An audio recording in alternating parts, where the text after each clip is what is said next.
Welcome back out to the estate. Oddball here. I've got I don't even know if I dare call this a very interesting firearm. It really isn't. It's just a Savage Stevens Model 36.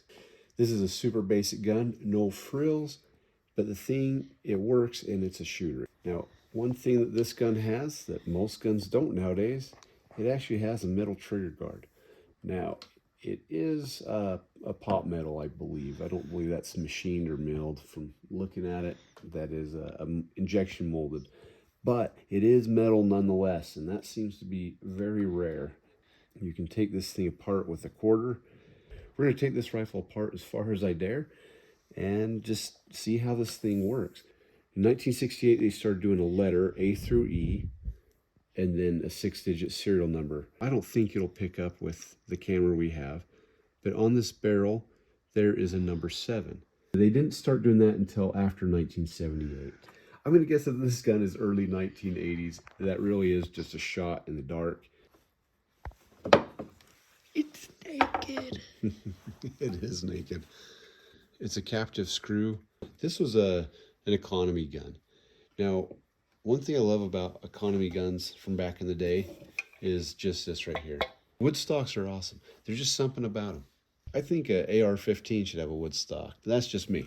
So on the action right here, you just have a solid piece of round stock that has been milled out. You're going to take the rest of this post. Right here, we're going to take a flathead screwdriver. We're going to disassemble that. All right, we're just going to take that post. Oh, I remember now. You got to pull these 2 pins. I'm just going to punch that pin out with an old clothes hanger / gunsmithing tool that I made all by myself right there. That took a little bit of persuasion, a little bit harder than it was on this one. And that should come up just like so. And then you have your safety. And then you have this little spring with a little nipple.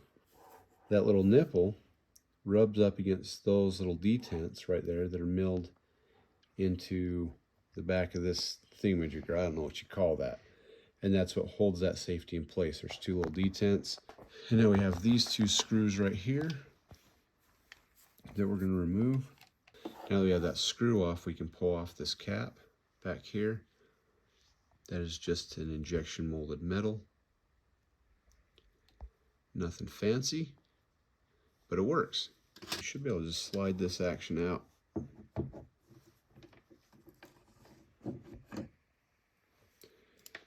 Got a little dust cover right here. When this pushes that 22 into the chamber, that 22 just kind of slips in. What you end up with is a controlled feed extraction. We're going to take out one more screw. You'll see where there's definitely some economy portion of this rifle, but it works, and it works good. So that screw just goes into this piece of sheet metal right here. Holds that down. As you can see, it's very clean. And this has a little bend in that sheet metal. That's your extractor. So inside the chamber right here, you can see there's some milling marks, but it's pretty smooth. It's not, there's no real sharp edges, and there's no burrs. If you want to remove the action from the barrel, you're just going to pound out these 2 pins. This one's kind of a pain in the butt to take apart, I'm going to be honest, so I rarely do. In fact, this action was a whole lot tighter as I was growing up, and it was only a few years ago that I finally decided to take this thing all the way apart. And when I did and put it back together, yes, it runs smooth, but the thing has, I would say, a fair amount of slop in it. Now, that's not so bad.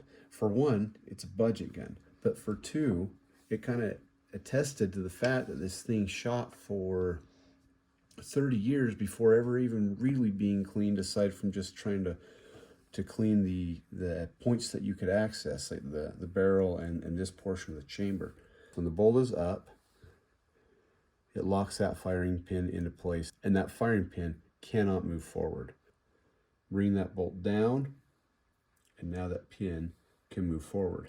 Because we have this little leg right here, we have this positive stop here, this firing pin cannot move any more forward than that. That's why this one's okay to dry fire. I know that's good on this gun. I don't know if anybody else's gun has excessive wear or anything right there. So I'm going to make no such claim for anybody else's firearm. To get this apart, you've got this little spring-loaded clip. You don't want to lose that, because if you do, you're in trouble. Okay, you remove that clip, take this band off, the dust cover can slip off, and it's just stamped still. We can pull out that firing pin. We're going to inspect that firing pin, and that's not showing any excessive wear. And your bolt handle right here comes right off, and there you go. Just really not much to this. You can see that this spring's held in place. They pinned that into place right there, so that one's not coming out. I don't believe you can get that out. Now to reassemble it, so first we're going to take our bolt handle, put that on there. We're going to take this, we're going to slide that into place. Don't forget your dust cover. It needs to be on the same side as the bolt handle. You're going to put that on there. You're going to slide this on. This knob needs to be to the top. Take our spring.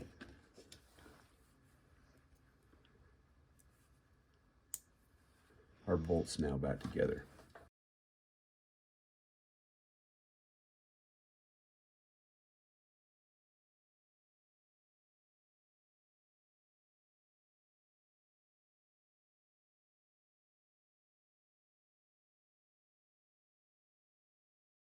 Want to be careful not to over tighten that. Okay, so now we're just going to slide that bolt in. You do have to line up the dust cover. And we're going to put on the back. So tip this up, and we're just going to slide this on. And we are on the outside. So there we go.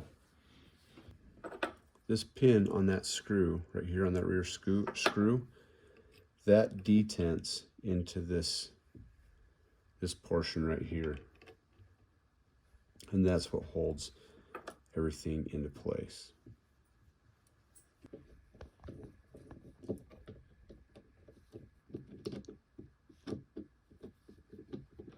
I better give a big shout out. Thank you, Bluefish, for helping.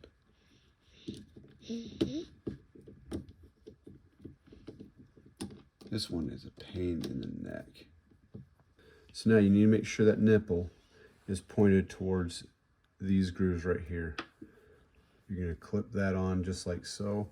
It needs to make a Y, a really sloppy Y. You're going to slide this into there and try to align that as best you can.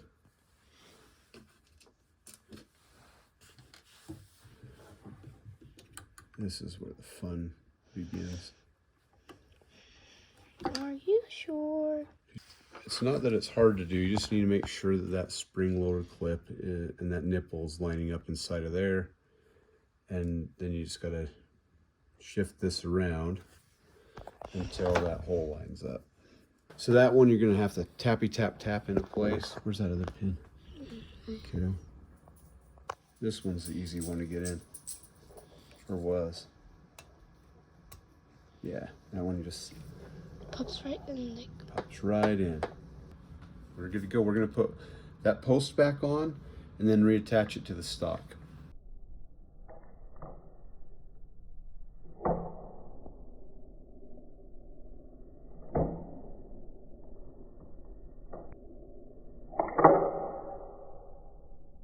But you just got your standard sights right here. You got a little bit of elevation adjustment. It's just a milled steel front sight post, but this is a fantastic little firearm. So if you do find one of these anywhere, you're gonna be able to pick it up pretty cheap. It is a a budget gun, but it is a fantastic gun. Hey, thanks for coming along the journey. Keep your stick on the ice.